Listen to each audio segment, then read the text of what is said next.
নমস্কার বন্ধুরা, আগের ভিডিওতেই দেখিয়েছি যে আমার বাবা 15 কিলো দুধের ছানা কেটেছিল। সেই ছানাটা দিয়েই রাতে মা সন্দেশ বানিয়েছিল একদম সিম্পলভাবে। সেই রেসিপিটাই আপনাদের সাথে শেয়ার করব। দেখুন, ছানাগুলো কাটানোর সময় অল্প একটু ময়দা দিয়ে কাটিয়ে নিয়েছিল, তারপরে ছানাটা জল ঝরিয়ে রেখে দিয়েছিল। যেহেতু সন্দেশ করবে, খুব বেশি জল টাইট করে জল ঝরানোর দরকার নেই। তারপরে যে কড়াইতে সন্দেশটা বানাবে সেই কড়াইতেই ছানাটা রেখে দিয়েছিল। সেটা সন্ধ্যাবেলা খুব ভালো করে চটকে মেখে নিল। তারপরে এটার মধ্যে 1.5 কিলো মতো চিনি দিয়েছিল।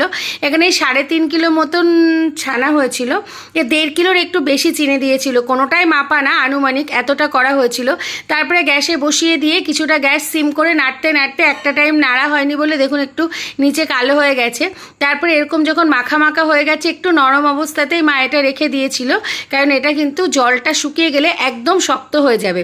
পরের দিন সকালবেলা দেখুন এটা একদম মাখা সন্দেশ যেরকম হয় সেরকমই হয়েছিল। খেতে কিন্তু দারুণ হয়েছিল বাড়ির এই সন্দেশ।